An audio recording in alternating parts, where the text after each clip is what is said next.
Conozco a tu familia, conozco a tu padre, conozco a tu madre, conozco a tu abuela antes que tú la conozcas. Así que no juegues conmigo, ¿ok? ¿Entiendes? Ninguno de ustedes apague ese micrófono y lárgate en este momento. O haré que esta nación se levante contra ti. ¿Me entiendes? ¿Me entienden todos ustedes? No juegues con el Dios que controla este mundo. Y lárgate.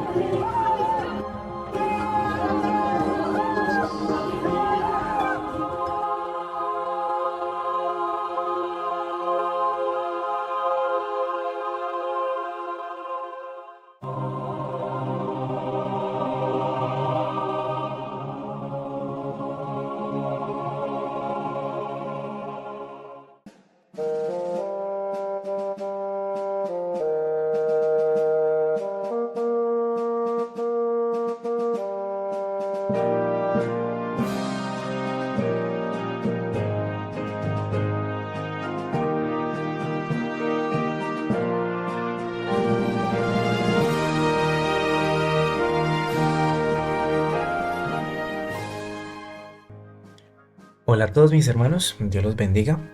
Vamos a nuestro octavo tema y vamos a hablar de la Trinidad.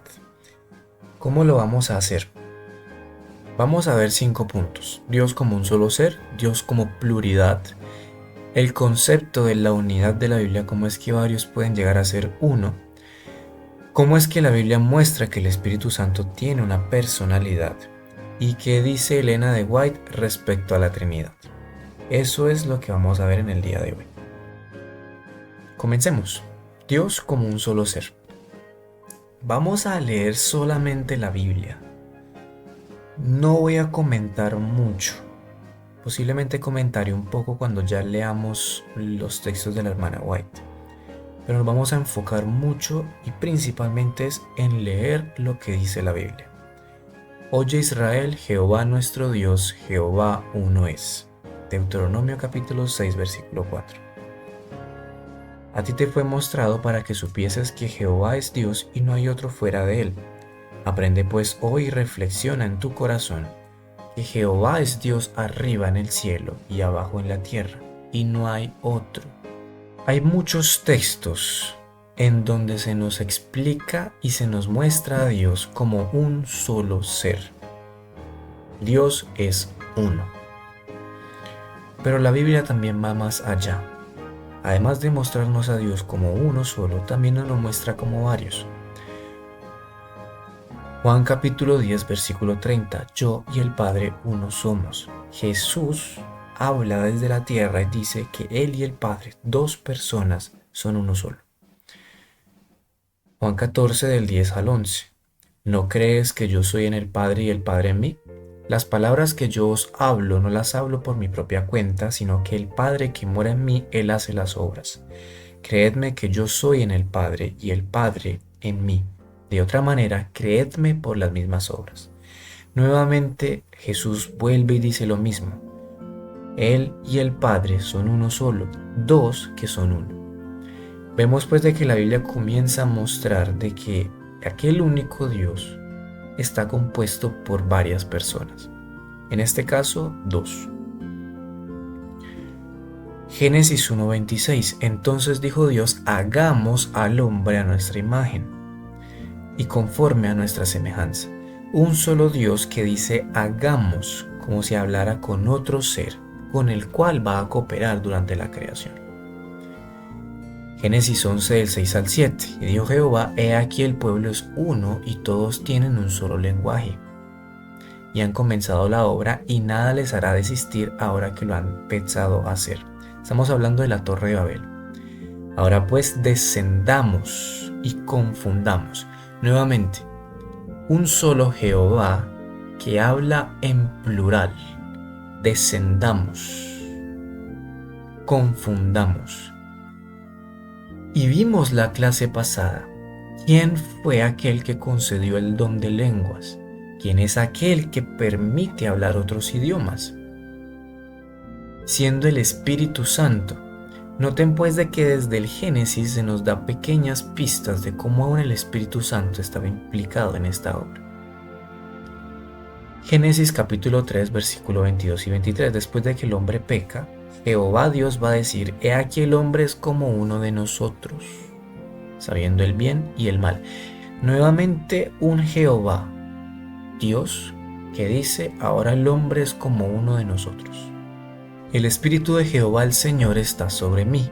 Aquí está hablando Jesús de forma profética, y este texto de hecho está en los evangelios y ya lo hemos leído en precedencia.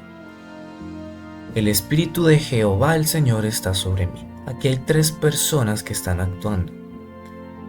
El Espíritu, la primera; Jehová el Señor, la segunda; y hay una tercera persona que es Cristo, que está en la tierra, que es el ungido por el Espíritu. Esta de hecho es una profecía mesiánica, y esto lo estudiamos en el tercer video de nuestro estudio. Isaías 63, 9 al 10. En toda angustia de ellos él fue angustiado, y el ángel de su faz los salvó. En su amor y su clemencia los redimió, y los trajo, y los levantó todos los días de la antigüedad. Mas ellos fueron rebeldes, hicieron enojar su Santo Espíritu, por lo cual se les volvió enemigo, y él mismo peleó contra ellos. Nuevamente vemos tres personas. El Padre que se angustia. En toda angustia de ellos él fue angustiado. El ángel de Jehová que salva, y el Santo Espíritu que se enoja. Tres personas. Y esto es importante. Desafortunadamente hay algunos hermanos que pueden llegar a malinterpretar quién es el Espíritu Santo. Pero noten de que el Espíritu Santo se nos da pistas de él a partir del Génesis, en Isaías, cuando aún Cristo era Dios, cuando aún el Hijo de Dios no se había encarnado. Y esto lo digo para que noten de cómo a través de toda la Biblia se nos dan pistas inherente a quién es el Padre, el Hijo y el Espíritu Santo. Mateo capítulo 3, versículos 16 y 17. Y Jesús, después que fue bautizado, subió luego del agua. Y aquí los cielos le fueron abiertos, y vio al Espíritu de Dios que descendía como paloma y venía sobre él. Y hubo una voz de los cielos que decía: este es mi Hijo amado, en quien tengo complacencia. Nuevamente, tres personas actúan aquí. Jesús está en la tierra siendo bautizado, el Espíritu de Dios desciende y el Padre habla desde el cielo. Inherente a este tipo de textos, y aquí sí voy a hacer un comentario, existen algunas personas que desafortunadamente creen y desautorizan las Escrituras, afirmando que estos textos fueron inventados o añadidos en el transcurso de la historia. Lo primero que vimos en la primera clase de este curso fue justamente cómo para estudiar las Escrituras de forma correcta debemos aceptarlas como máxima autoridad. Pero cuando comenzamos a desautorizarlas allá donde a nosotros no nos gusta, no solamente desconfiamos del poder de Dios para resguardar su palabra, sino que también nos ponemos en un terreno peligroso y en un terreno complicado. Porque como pueden ver, listo, yo puedo decir, listo, este texto fue inventado o fue concluido por quién sabe quién en qué fecha. Pero podemos ver de que la Escritura en el Antiguo Testamento y desde el Génesis incluso toca un mismo tema. En el momento en que yo me digo y de que un texto fue añadido y este texto es acorde a otros textos de la Biblia, pues entonces yo también debo desautorizar al resto. Y si desautorizo al resto de la Biblia, pues díganme a mí qué me queda para aprender. Este es uno de los pocos comentarios que haré inherente en esta clase. Sigamos. Lucas capítulo 1, versículo 35. Respondiendo el ángel le dijo: el Espíritu Santo vendrá sobre ti, y el poder del Altísimo te cubrirá con su sombra. Por lo cual también el santo ser que nacerá será llamado Hijo de Dios. Aquí hay tres personas actuando de nuevo. El Espíritu Santo ayuda en la concepción, el Padre cubre con la sombra y Cristo nace. Juan 14:16, y yo rogaré al Padre y os dará otro consolador para que esté con vosotros para siempre. 3 personas actúan de nuevo. Cristo está rogando al Padre, o dice que va a rogar al Padre. El Padre escucha la oración y el Espíritu desciende. Pero cuando venga el Consolador, a quien os enviaré del Padre, el Espíritu de verdad, del cual procede del Padre, él dará testimonio acerca de mí. El Consolador desciende, Cristo lo envía y el Padre da la autorización, porque el Espíritu procede del Padre. Ahí están los 3 de nuevo actuando. Y por cuanto sois hijos, Dios envió a vuestros corazones el Espíritu de su Hijo, el cual clama Abba Padre. Nuevamente 3 personas que actúan aquí. Dios envía al Espíritu, el Espíritu llega al corazón y el Espíritu tiene el carácter del Hijo. Y este detalle, este pequeño aspecto del carácter no se les olvide porque lo vamos a tocar al final de este estudio. Mateo 28:19, por tanto, id y haced discípulos a todas las naciones, bautizándoles en el nombre del Padre y del Hijo y del Espíritu Santo. 3 personas, en el nombre, 3 personas, Padre, Hijo y Espíritu Santo. Segunda de Corintios 13:14, la gracia del Señor Jesucristo y el amor de Dios y la comunión del Espíritu Santo sea con todos vosotros. Nuevamente, el Padre, el Hijo y el Espíritu Santo. Pedro, apóstol de Jesucristo, a los expatriados de la dispersión en el Ponto, Galacia, Capadocia, Asia y Bitinia, elegidos según la presencia de Dios Padre en la santificación del Espíritu. 3 personas otra vez, el Padre, el Hijo y el Espíritu Santo.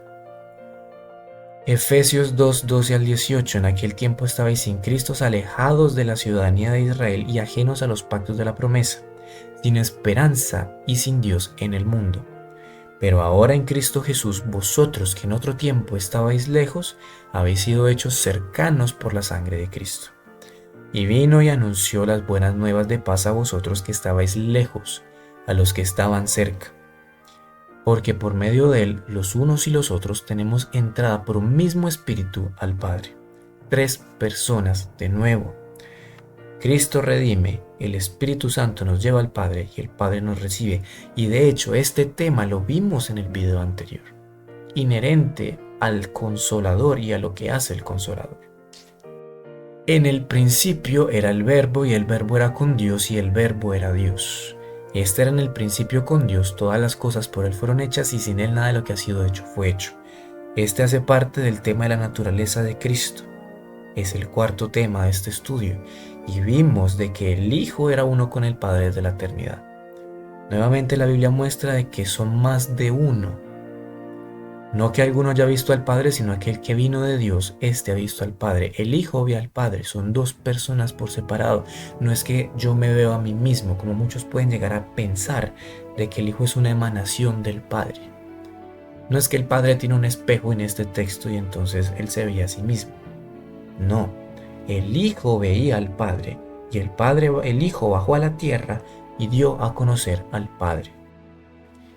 Primera de Juan 2:1. Hijitos míos, estas cosas os escribo para que no pequéis. Y si alguno hubiere pecado, abogado tenemos para con el Padre a Jesucristo el justo. Romanos 8:34. ¿Quién es el que condenará? Cristo es el que murió, más aún el que también resucitó, el que además está a la diestra de Dios, el que también intercede por nosotros. ¿Cómo pueden llegar a pensar cristianos de que el Hijo y el Padre son un solo ser? ¿Cómo hace el Padre para abogar ante sí mismo? ¿Cómo hace el Padre para interceder ante sí mismo? ¿Cómo hace el Padre para sentarse a su propia diestra? No tiene ningún tipo de sentido. Deben ser 2 personas por separado. Y uno al otro daba 2 voces diciendo: Santo, Santo, Santo, Jehová de los ejércitos, toda la tierra está llena de su gloria. Mis hermanos, hay un detalle inherente a la Biblia. Los números no son casualidad. Y aún en los clamores que siempre se oyen de adoración en el cielo, no es un santo, no son 2, no son 4, no son 5, son 3. Santo, Santo, Santo. Apocalipsis 4:8 vuelve y dice, y no cesaban de decir día y noche, Santo, Santo, Santo. En Ezequiel nuevamente, cuando los seres vivientes daban gloria en la bóveda celeste a la presencia de Dios, dicen, Santo, Santo, Santo. Y en toda la Biblia se define a Dios como Santo, Santo, Santo. Son 3. Nuevamente, los números no son casualidad. Bien, noten cómo muy rápidamente vimos una serie de textos donde se nos mostraba a Dios como un solo ser, un Dios, pero también que se nos mostraba a un Dios como varios, a veces 2, a veces 3, 2 personas o 3 personas, pero un solo Dios. ¿Cómo es que 3 pueden llegar a ser 1? ¿Cómo es que estas personas pueden llegar a formar un solo Dios? ¿Será que la Biblia enseña eso? Se van a llegar a sorprender de lo que dice la Biblia. Principio de la unidad bíblica.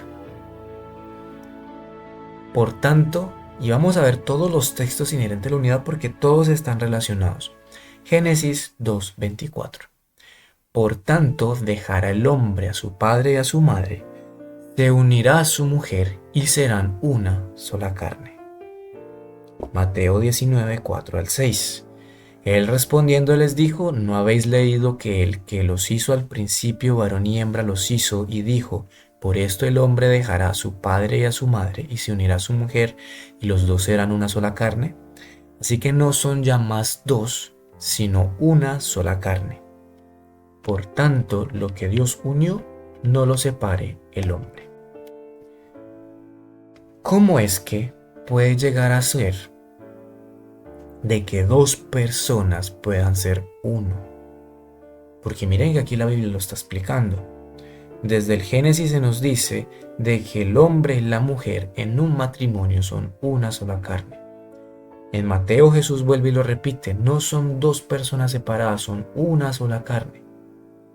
¿Significa eso que entonces cuando el ser humano, el hombre y la mujer se casan, se fusionan? ¿Se vuelven un solo ser? ¿Quirúrgicamente los cosen para que sean un solo cuerpo? No. Siguen siendo 2 personas físicamente separadas, pero se contemplan como una sola carne. ¿Por qué? Ya lo veremos. Así también los maridos deben amar a sus mujeres como sus propios cuerpos. El que ama a su mujer a sí mismo se ama, porque nadie aborreció jamás a su propia carne, sino que la sustenta y la cuida. Bien. Cuando el hombre y la mujer se unen en un matrimonio, se vuelven un solo ser. Físicamente siguen siendo 2 personas por separado. Cumplen roles diferentes cada uno. El hombre se va a trabajar y la mujer también en diferentes lugares, en sitios diferentes, haciendo cosas diferentes y aún viviendo realidades diferentes. Pero bíblicamente son uno, porque ambos, mientras trabajan en lugares diferentes, en momentos diferentes, en realidades diferentes, trabajan para un mutuo beneficio, como si fueran un solo ser. Porque mientras uno va a un supermercado a comprar comida, el otro va y compra electrodomésticos, ambos trabajan para comprar las cosas que necesitan en su propia casa, como si fueran un solo ser. Y evidentemente está la idea del matrimonio bíblico, no el matrimonio que muchos cristianos hoy experimentan, en donde probablemente el hombre no haga nada en su casa, mientras que la mujer hace prácticamente todo. O donde puede llegar a pasar el contrario. Estamos hablando del matrimonio bíblico, donde el hombre y la mujer son de verdad un complemento el uno del otro y no el esclavo el uno del otro. Donde de verdad el hombre y la mujer actúan bajo mutuo acuerdo para hacer un complemento entre ellos. Para que lo que uno no puede hacer, lo haga el otro, actuando como un solo ser. para que donde uno está enfermo, el otro lo acude porque es su propia carne. Como dice Pablo, nadie aborrece jamás su propia carne. Cuando yo tengo hambre, yo voy, busco de comer y me preparo algo. Por ende, en un matrimonio bíblico, cuando mi pareja tiene hambre y yo puedo, le hago de comer porque ella es mi carne y su hambre es como si fuera mi hambre. Y su necesidad es como si fuera mi necesidad, porque somos un solo ser. Ese es el concepto de una sola carne. Así, Efesios 5, 28 al 32. Así también los maridos deben amar a sus mujeres como a sus mismos cuerpos.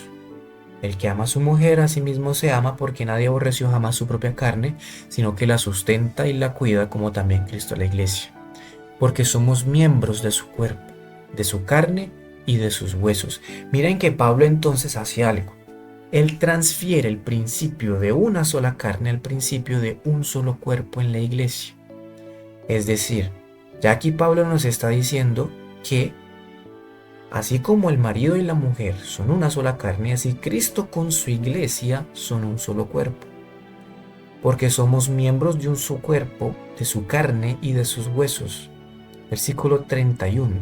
Por esto dejará el hombre a su padre y a su madre y se unirá a su mujer y los dos serán una sola carne. Grande es este misterio, mas yo digo esto respecto de Cristo y la iglesia. Vean que no me lo estoy inventando yo, es Pablo el que hace el enlace y dice, vean, este concepto de una sola carne se aplica también a la iglesia. Toda la iglesia, junto con Cristo, son una sola carne, un solo cuerpo, un solo ser. Porque mientras yo estoy enseñando aquí, sentado en un video para que ustedes puedan entender lo que está escrito en las Sagradas Escrituras, hay otros hermanos que se hacen cargo de los pobres, cosa que yo en este momento no puedo hacer físicamente. Pero ellos y yo estamos actuando en mutuo acuerdo, ellos y yo estamos actuando como un solo cuerpo, actuando como Cristo actuaría, enseñando y acudiendo a los pobres, a los necesitados. Porque mientras el pastor está predicando el sermón en el culto, los diáconos están recibiendo las visitas, los cantantes están cantando, los instrumentistas están tocando, el sonido maneja el sonido. Y todos, las maestras de los niños acuden a los niños y todos actuamos como un solo cuerpo, cuyo único fin es difundir el evangelio. Además, el cuerpo no es un solo miembro, sino muchos. Si dijera el pie, porque no soy mano, no soy del cuerpo, ¿por eso no será del cuerpo? Y si dijera la oreja, porque no soy ojo y no soy del cuerpo, ¿por eso no será del cuerpo? Y si todo el cuerpo fuese ojo, ¿dónde estaría el oído? Y si todo fuese oído, ¿dónde estaría el olfato? Mas ahora Dios ha colocado los miembros, cada uno de ellos, en el cuerpo como Él quiso. Porque si todos fueran un solo miembro, ¿dónde estaría el cuerpo? Pero ahora son muchos los miembros, pero el cuerpo es uno solo.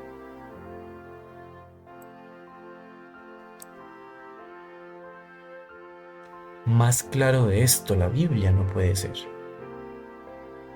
Estamos hablando del hecho, y no sé si están realizando lo que la Biblia está diciendo. Estamos hablando del hecho de que la iglesia a nivel global, millones de personas son un solo ser. Y ahora a los cristianos les cuesta trabajo pensar y creer de que 3 seres pueden ser uno. Me es difícil entender el por qué no puede. Pero sigamos. Juan 17, 10 al 21. Aquí es Cristo el que está hablando. Es la oración final de Cristo para sus discípulos, antes de morir en la cruz del Calvario. Y todo lo mío es tuyo, y lo mío tuyo, y lo tuyo mío, y he sido glorificado en ellos. Y ya no estoy en el mundo, mas estos están en el mundo, y yo voy a ti, Padre Santo, a los que me has dado, guárdalos en tu nombre, para que sean uno, así como nosotros. Miren, Jesús está diciendo de que los apóstoles, está pidiendo para que los apóstoles sean uno, como Cristo y el Padre son uno. 12 personas que actúan como un solo ser, así como el Padre y el Hijo actúan como uno solo. Sigamos. Mas no ruego solamente por estos, sino también por los que han de creer en mí por la palabra de ellos, para que todos sean uno. Vamos a realizar verdaderamente este texto, porque muchas veces leemos sin entender y sin contemplar lo que significa. Sino también por los que han de creer en mí por la palabra de ellos. Ellos predicaron, se formó la primera generación de iglesia, y de ahí en adelante siguió avanzando, de forma tal que el cristianismo llega hasta el día de hoy, y el evangelio llega hasta el día de hoy. Nosotros y toda la historia del cristianismo somos aquellos que creímos por la palabra de ellos. Cristo aquí lo que está diciendo es de que Él lo ruega también por todos aquellos cristianos que iban a estar en toda la historia de la humanidad, 2000 años de historia, para que todos sean uno. Miles de millones, incontables como la arena del mar, como dice Apocalipsis, que son uno, como tú, oh Padre, en mí y yo en ti, que también ellos sean uno en nosotros. O sea, millones incontables como la arena del mar que son uno, como el Padre en Cristo es uno, y que también todos nosotros, los millones incontables como la arena del mar que creímos en el Evangelio, seamos uno en Dios, para que el mundo crea que tú me enviaste. Es decir, la unidad en la Biblia prevé de que Dios es uno con su pueblo, con millones incontables como la arena del mar. Y nos cuesta trabajo creer de que tres pueden ser uno, cuando la Biblia es mucho más profunda respecto a ese concepto. Juan capítulo 15, versículo 4 al 7. Permaneced en mí, yo en vosotros. Como el pámpano no puede llevar fruto por sí mismo si no permanece en la vid, así tampoco vosotros si no permanecéis en mí. Yo soy la vid, vosotros los pámpanos. El que pertenece en mí y yo en él, éste lleva mucho fruto, porque separados de mí nada podéis hacer. En pocas palabras, la única forma que tiene un cristiano de esos millones incontables como la arena del mar para ser uno con Cristo es permaneciendo en el Evangelio, es permaneciendo en Él, es aferrándose en Él, es haciendo lo que hemos visto durante todo este estudio, renunciando a nosotros mismos y permitiendo que sea el Padre aquel que coloque, que someta mi voluntad, que someta mi concupiscencia y coloque en mí tanto el querer como el hacer de su buena voluntad. Así es como permanecemos en Cristo y así es como somos uno con Dios. Esa es la forma en la que se cumple esta oración. Noten pues que la Biblia es mucho más profunda de lo que muchas veces podemos llegar a conceptualizar respecto a la unidad, a entender respecto a la unidad. La unidad bíblica no se basa en física. La unidad bíblica no es física, no es material, y eso no lo tenemos que borrar de la cabeza, porque esa es la razón por la que muchas veces nos vemos obligados a llegar al extremo de decir que las escrituras no tienen autoridad en determinadas partes para poder afirmar lo que yo creo. Eso es un error, porque la verdadera unidad bíblica es en carácter y en propósito. Cuando la Biblia habla de la Trinidad, No está hablando ni de tres dioses, ni de tres seres, ni de una emanación una del otro como si fuera una muñequita de esas rusas. No. Está hablando de tres seres que forman un solo Dios y que actúan en mutuo acuerdo bajo un único objetivo, un solo carácter, tres seres de un mismo carácter y de un mismo propósito, que hacen cosas diferentes en mutuo acuerdo para llegar a un mismo fin. Así como en la iglesia, así como en el matrimonio, las dos personas actúan por separado bajo un mismo fin, bajo un mismo propósito. Así como en la iglesia, los múltiples dones que el Espíritu Santo da actúan en mutuo acuerdo bajo un solo carácter, el carácter de la ley de amor de Cristo, para llevar el Evangelio al mundo en diferentes formas. Asimismo es Dios, el Padre, el Hijo y el Espíritu Santo. La Biblia, sin embargo, no se limita solamente a darnos esto. La Biblia nos muestra la personalidad y aquí nos vamos a enfocar en el Espíritu Santo. ¿Por qué? Porque aquí es digamos, el miembro de la Trinidad más controversial de todos. Más que el Padre, más que el Hijo, porque el que niega al Hijo tiene que contradecir demasiado las Escrituras para seguir en ese camino. El Espíritu Santo es el que más ha entrado en controversia. Bien, vamos a ver que el Espíritu Santo tiene personalidad y vean que ha usado exclusivamente la Biblia, desde el Antiguo hasta el Nuevo Testamento.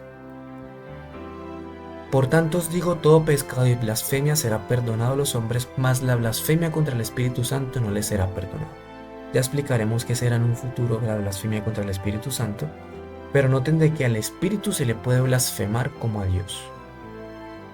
A una fuerza no se le blasfema, a una emanación no se le blasfema, a Dios se le blasfema. Ahora bien, hay diversidad de dones, pero el Espíritu es el mismo, y hay diversidad de ministerios, pero el Señor es el mismo. Y hay diversidad de operaciones, pero Dios, que hace todas las cosas en todos, es el mismo. Miren que Pablo está explicando exactamente lo que estamos diciendo. Pero cada uno les es dada la manifestación del Espíritu para provecho, porque a este es dada por el Espíritu palabra de sabiduría, a otro palabra de ciencia según el mismo Espíritu, a otro fe por el mismo Espíritu, a otros dones de sanidades por el mismo Espíritu, a otro el hacer milagros, a otro profecía, a otro discernimiento de espíritus, a otro diversos géneros de lenguas y a otra interpretación de lenguas, pero todas estas cosas las haces uno y el mismo Espíritu, repartiendo a cada uno en particular como Él quiere. El Espíritu, pues, distribuye dones. Una fuerza no lo hace, no tiene poder de decisión. Una emanación no tiene poder de decisión. El Espíritu Santo toma decisiones. Y dijo Pedro, Ananías, ¿por qué llenó Satanás tu corazón para que mintieses al Espíritu Santo? Al Espíritu Santo se le puede mentir, a una fuerza no. A una emanación no se le miente, a Dios sí se le miente. A una persona se le puede mentir. Romanos 8, versículo 1 al 5. Ahora pues ninguna condenación para los que están en Cristo Jesús, los que no andan conforme a la carne, sino conforme al Espíritu. Porque la ley del Espíritu de vida en Cristo Jesús me ha librado de la ley del pecado y de la muerte. Para que la justicia de la ley se cumpliese en nosotros, que no andamos conforme a la ley, sino conforme al Espíritu. Porque los que son de la carne piensan en las cosas de la carne, pero los que son del Espíritu en las cosas del Espíritu. Es decir, el Espíritu Santo es aquel que guía la vida de un cristiano. Mas vosotros no vivís según la carne, sino según el Espíritu, si es que el Espíritu de Dios mora en vosotros. Y si alguno no tiene el Espíritu de Cristo, no es de él. Y noten de que, hay muchos que confunden y piensan, no, es que viene del Padre, no, es que viene del Hijo, no, es que nace del Hijo, no.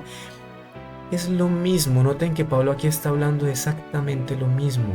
Y habla de que el Espíritu viene de Dios, el Espíritu es de Cristo, como si fuera el mismo ser, porque es lo mismo. Pero si Cristo está en vosotros, el cuerpo en verdad está muerto a causa del pecado, mas el Espíritu vive a causa de la justicia.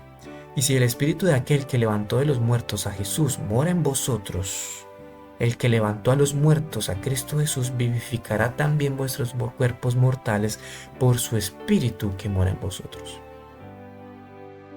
Noten pues de que el Espíritu también, que mora en nosotros, que va a producir los frutos de amor, de benignidad, de paz, de mansedumbre, es una señal para nuestra resurrección.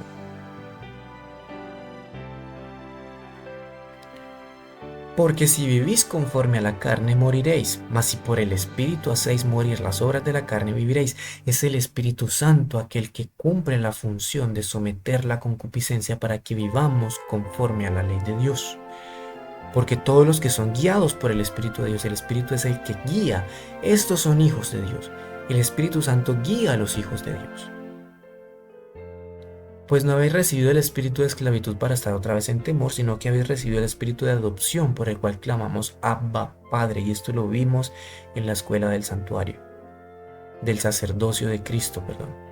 El Espíritu mismo da testimonio a nuestro espíritu de que somos hijos de Dios. El Espíritu Santo da testimonio. Recuerden lo que vimos también en la clase anterior. ¿Cuáles son las funciones del Consolador? Dar testimonio de la verdad.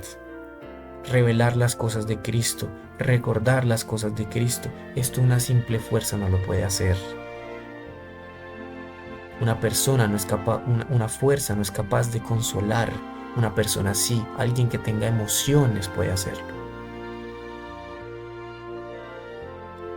Y si hijos, también herederos, herederos de Dios y coherederos con Cristo, si es que padecemos juntamente con Él, para que juntamente con Él seamos glorificados. Y de igual manera el Espíritu nos ayuda en nuestra debilidad, pues hemos de pedir como conviene, no lo sabemos, pero el Espíritu mismo intercede por nosotros con gemidos indecibles. Mas el que escudriña los corazones sabe cuál es la intención del Espíritu, porque conforme a la voluntad de Dios intercede por los santos. El Espíritu pues es aquel que nos ayuda en nuestras debilidades para cambiar nuestros corazones, es aquel que lleva nuestras oraciones ante el Padre. Es el Espíritu Santo el que está al lado de nosotros siempre, el que nos ayuda y el que hace las veces de Cristo, porque Cristo está ocupado en el santuario. Y eso lo vimos, lo nombramos, en la clase pasada.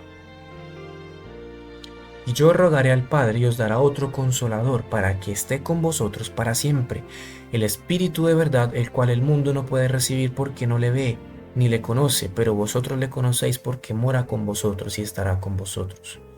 Miren que Jesús nombra aquí al Espíritu como una persona porque cumple la acción de morar y vivir con nosotros. Pero cuando venga el Consolador, a quien yo os enviaré del Padre, el Espíritu de verdad, el cual procede del Padre, Él dará testimonio acerca de mí. El Espíritu da testimonio, como yo estoy dando testimonio ahora del Cristo. Debe ser una persona para que eso pase. Pero yo os digo la verdad, os conviene que yo me vaya, porque si no me fuera, el Consolador no vendría a vosotros, mas si me fuere os lo enviaré, y cuando Él venga convencerá al mundo de pecado, de justicia y de juicio.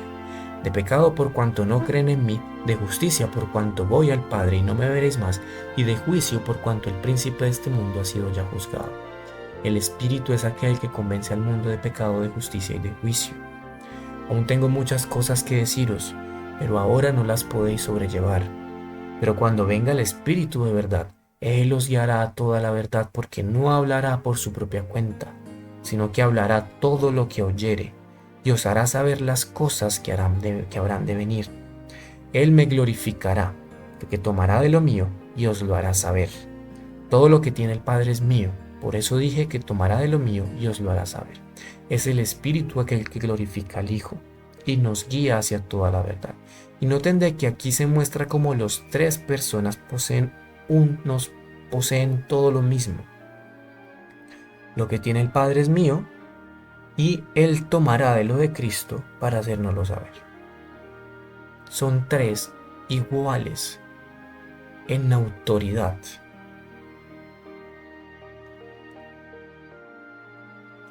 Hechos 16, 6 al 7. Y atravesando Frigia y la provincia de Galacia, les fue prohibido por el Espíritu Santo hablar la palabra en Asia. Y cuando llegaron a Misia, intentaron ir a Bitinia, pero el Espíritu no se los permitió. Nuevamente, el Espíritu Santo prohíbe hacer cosas. Una emanación o una fuerza no puede hacer eso. Tiene que estar relacionada, implicada una persona para tomar decisiones. Y noten que las decisiones son obedecidas como dichas por Dios mismo. El Espíritu de Felipe, acércate y junta ese carro. Ministrando estos al Señor y ayunando, les dijo el Espíritu Santo: apartadme a Bernabé y a Saulo para la obra que os he llamado. Noten que también el Espíritu Santo ordena hacer cosas, toma decisiones, sabe dónde tienen que ir, saben qué tienen que hacer para difundir el Evangelio. Coordina, organiza. Eso tiene que ser una persona, un ser inteligente debe ser capaz, es el único capaz de hacer eso. Porque si creemos que una simple fuerza puede emanar eso, pues déjeme decirle que lo mismo afirma la evolución. Sí, los cristianos evolucionistas dicen de que Dios creó la fuerza que maneja todo el universo y una simple fuerza fue capaz de crear todos los seres vivos a través de la evolución de micropartículas que se unen de forma casual. Pero ustedes no van a creer jamás eso. Porque ahí sí, para crear seres inteligentes, tiene que haber un ser inteligente por detrás, no una fuerza. Aquí es exactamente lo mismo, porque estamos hablando de que toda la obra del Evangelio fue coordinada por el Espíritu Santo, un ser inteligente. Porque ha parecido bien al Espíritu Santo y a nosotros no imponeros ninguna carga más que estas cosas necesarias. El Espíritu Santo es aquel que dice cómo debe vivir un cristiano. Nuevamente, es capaz de tomar decisiones que son obedecidas como dichas por Dios mismo. Esos son todos los textos que retuve inclusive necesarios.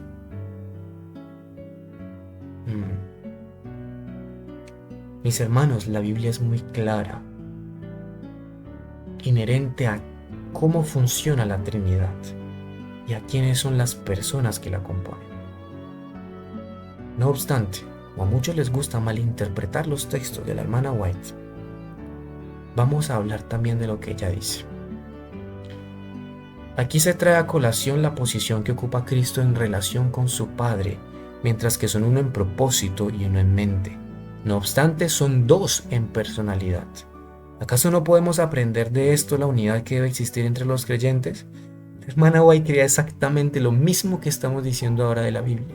¿Saben por qué? Porque ella entendía la Biblia y estudiaba la Biblia tal como lo hacemos nosotros.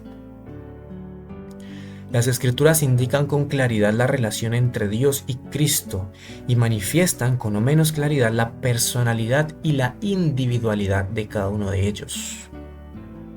La personalidad del Padre y del Hijo, como también la unidad que existe entre ambos, aparecen en el capítulo 17 de Juan en la oración de Cristo por sus discípulos. Mas no ruego solamente por esto, sino también por los que han de creer en mí por la palabra de ellos. Nuevamente, exactamente lo mismo.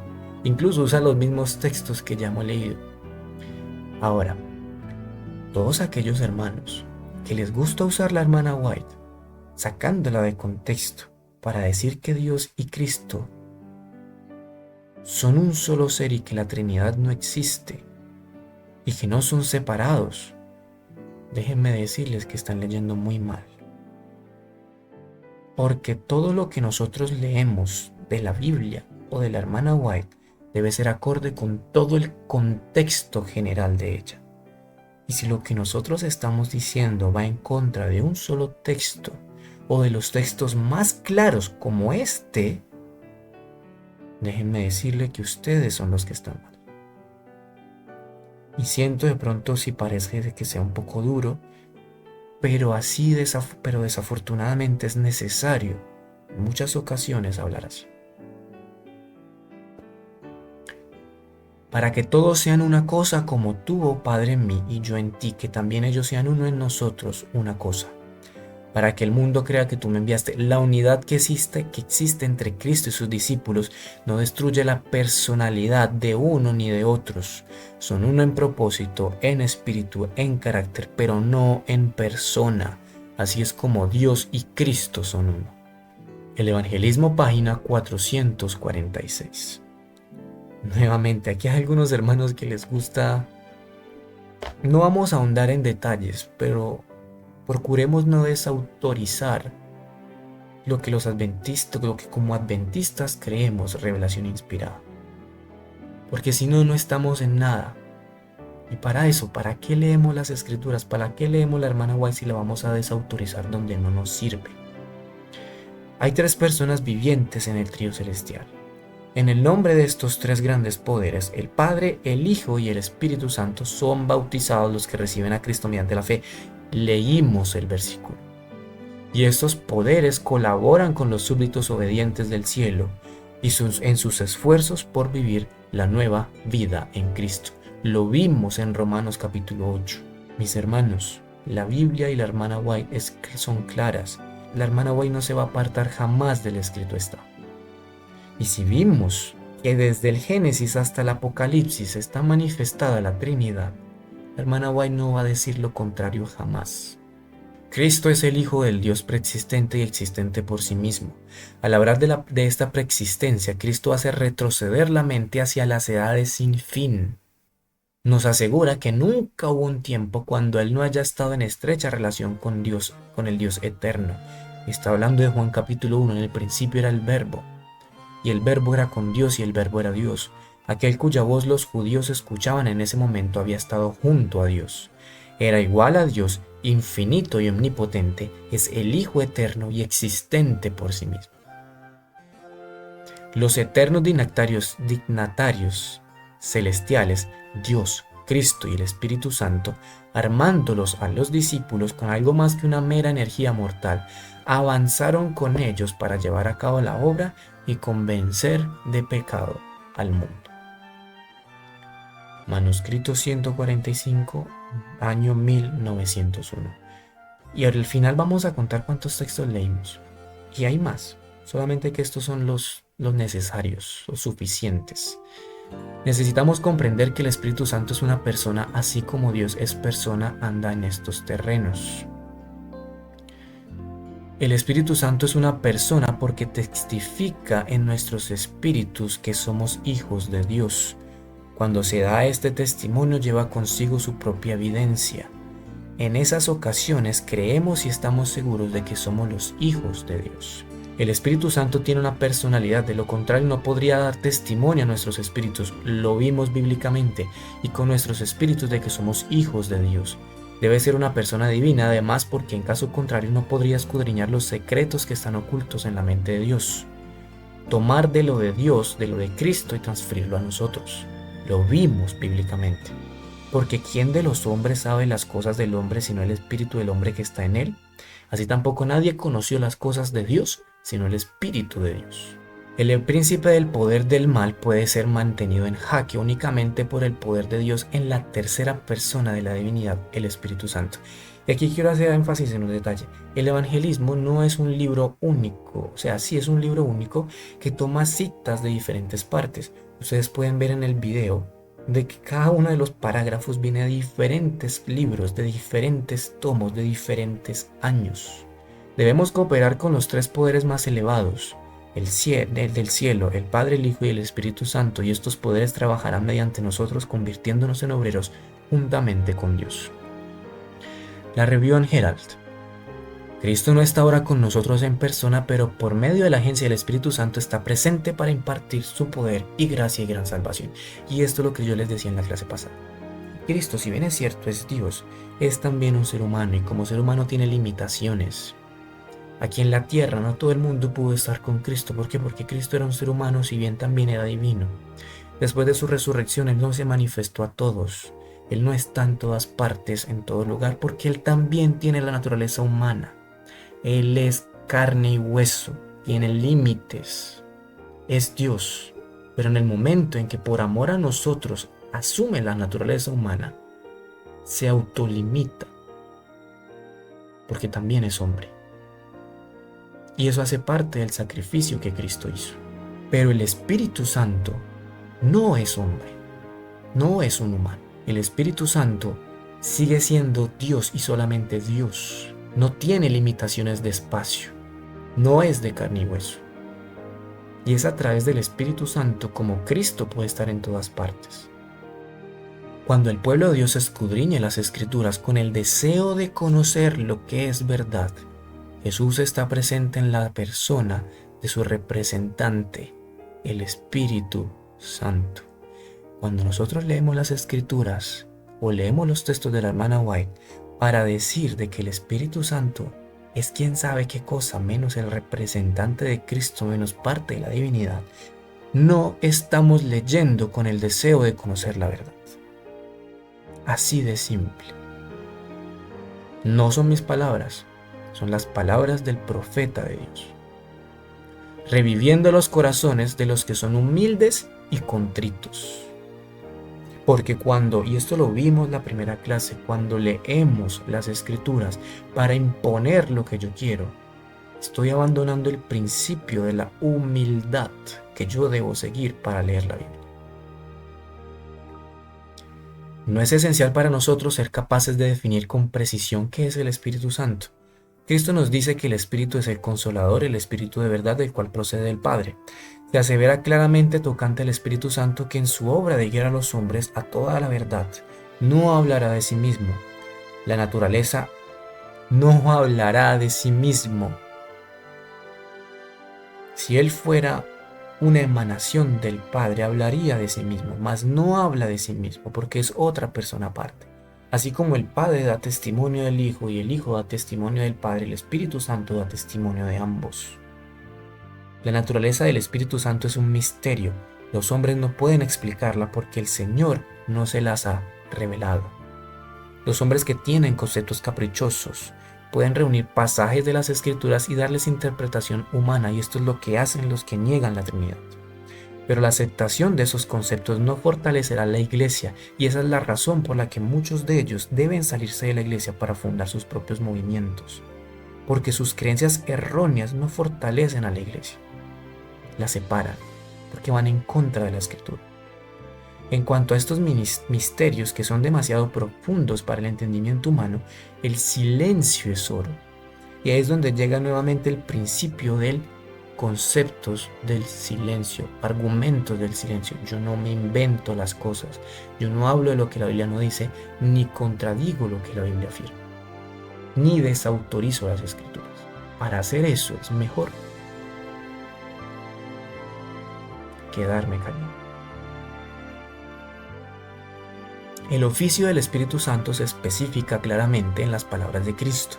Cuando Él viniere, redarguirá al mundo de pecado y de la justicia y de juicio. Es el Espíritu Santo el que convence de pecado. Si el pecador responde a la influencia vivificadora del Espíritu, será inducido a arrepentirse y a comprender la importancia de obedecer los requerimientos divinos. Lo vimos bíblicamente. Y este es el último texto que vamos a tocar. Este texto recientemente lo vi que lo usan para tergiversar la hermana White. Contemos de aquí para atrás cuántos hemos leído. 1, 2, 3, 4, 5, 6, 7, 8. Perdón. Aquí hay 2, 9, 10, 11, 12, acá hay 2, 13, 14, 15, 16. 16 textos de la hermana White, de diferentes libros, de diferentes años, todos afirmando que el Espíritu Santo hace parte de la Trinidad como una persona diferente. Ahora va a llegar este texto y lo van a tergiversar y van a decir no. Aquí la hermana White está afirmando que el Espíritu Santo es Cristo mismo y es emanación de Cristo. Estorbado por la humanidad, Cristo no podía estar en cada lugar personalmente. Por lo tanto, para ventaja de ellos, los discípulos, Él debería abandonarlos para ir a su Padre y enviar al Espíritu Santo para ser su sucesor en la tierra.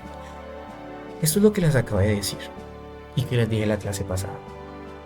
Cristo, cuando asume la humanidad, asume límites, que se vuelve humano. Sigue siendo Dios, pero está limitado por la naturaleza humana. El Espíritu Santo no tiene ese problema. El Espíritu Santo es Él mismo devestido de su personalidad humana independientemente de ella. Bien, Él se representaría a sí mismo como presente en todos los sitios por su Espíritu Santo como el omnipresente. Aquí es donde se pegan para decir de que el Espíritu Santo, entonces, como dice que es Él mismo devestido de su personalidad humana, afirman de que el alma se separa, que Cristo tiene dos partes, Y entonces el alma divina se separa del alma humana. El alma humana queda en el cielo y el alma divina baja a la tierra. ¿Qué es eso? ¿Existe el alma? ¿Están seguros que quieren afirmar eso? ¿Que el alma existe? Más adelante vamos a ver un estudio sobre la inmortalidad del alma y qué dice la Biblia respecto a eso. Y se van a dar cuenta que el alma no existe. El alma es el conjunto del cuerpo junto con el aliento de vida, cosa que Cristo también asumió en el momento en que se volvió humano. ¿Existen manifestaciones de almas de hombres? ¿Se puede separar así el alma? Esas son las preguntas que deben hacerse antes de ponerse a creer ciertas cosas. Porque noten que por tratar de explicar un concepto propio, se meten en terreno que va a contradecir verdades fundamentales de la Biblia, como lo que dice la Biblia sobre la inmortalidad del alma y sobre el alma. Hemos leído en diferentes partes de que el Espíritu Santo, el Padre y Cristo son uno en carácter, son uno en propósito, son uno en ser. Tienen el mismo carácter, actúan bajo mutuo acuerdo y lo hemos leído desde el Génesis hasta el Apocalipsis. Y no podemos llegar a entender de que cuando la hermana White dice de que es el mismo Cristo, es porque el Espíritu Santo sencillamente tiene el mismo carácter de Cristo. Recuerden lo que vimos, la unidad en la Biblia no se basa en la unidad física, sino en la unidad de carácter y propósito. Cuando la hermana White, que habla en lenguaje bíblico, dice que son uno, está hablando de la unidad bíblica en carácter y en propósito. Y mis hermanos, eso es todo lo que podemos decir respecto a la Trinidad. Como pueden ver, hoy el tema fue un poquito más duro, pero es necesario muchas veces, porque este es un tema muy controversial dentro de la cristiandad.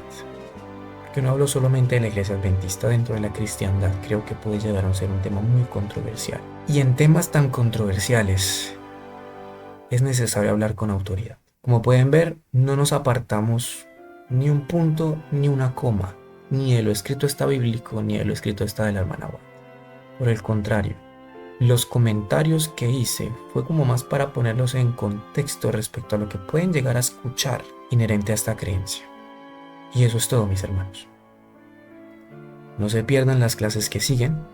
Nuevamente, a la izquierda van a encontrar el video anterior, a la derecha el que sigue. Si no encuentran el que sigue es porque este es el último. Abajo, en todo el centro, van a encontrar la playlist. En la playlist ustedes encuentran la lista de videos completos de todas las clases que hemos hecho. Miren cuál no se han visto, porque como ven yo hago ya énfasis a clases que ya hemos visto y doy por descontado ya ciertos temas, para que no queden perdidos, sobre todo porque ya de aquí en adelante avanzaremos en temas de Apocalipsis y Daniel. Es bueno que se los vean completos. Dios los bendiga y tengan un feliz resto de día, mis hermanos.